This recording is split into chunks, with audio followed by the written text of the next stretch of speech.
Trisha Abel, the first day of trial ended just about 2 hours ago. Federal prosecutors presenting their case against Michele Fiore. As you guys mentioned, she's the former city councilwoman and Nye County judge, and she's accused of creating a fake charity and using over $70,000 of donor contributions intended for a memorial statue, which is at the heart of this case, and using it for her personal expenses such as vacation, plastic surgery, and even her daughter's wedding.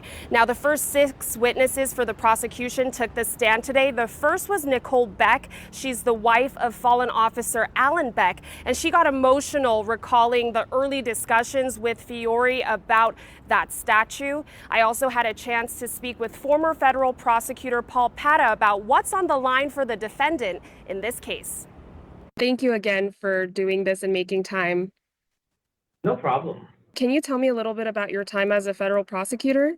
So, I started my career with the the United States Department of Justice at its headquarters in D.C., and then I switched over to the U.S. Attorney's Office in Washington, D.C., and then I moved out here to Las Vegas several years ago and joined the U.S. Attorney's Office. Are you familiar with the Michele Fiore case at all?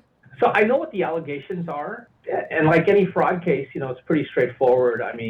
Someone promised to do something in exchange for taking in money, making people believe who were contributing the money that it would be used for one purpose when in fact it's alleged that it was used for something else. How would you go about prosecuting a case like this? Every case, no matter whether it's a civil or criminal case, it has to have jury appeal.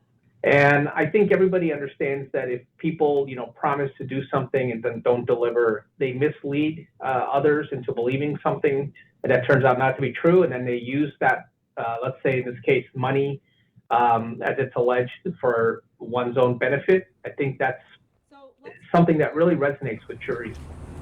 An indictment is merely an accusation.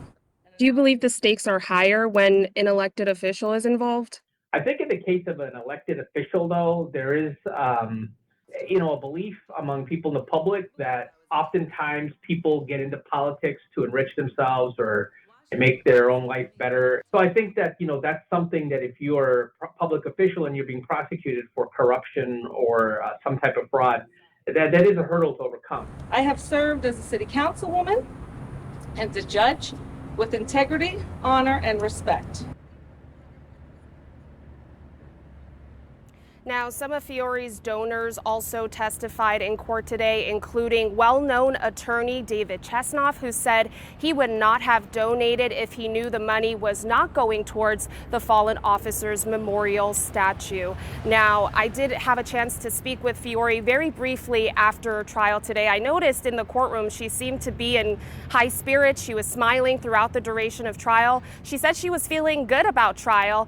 And when I asked her about the FBI search on her house, she said the FBI didn't search my house. She said they, quote, raided, looted, and robbed it. Testimony will continue again tomorrow morning at 8:30. We're live at the federal courthouse. I'm Jay Wanja.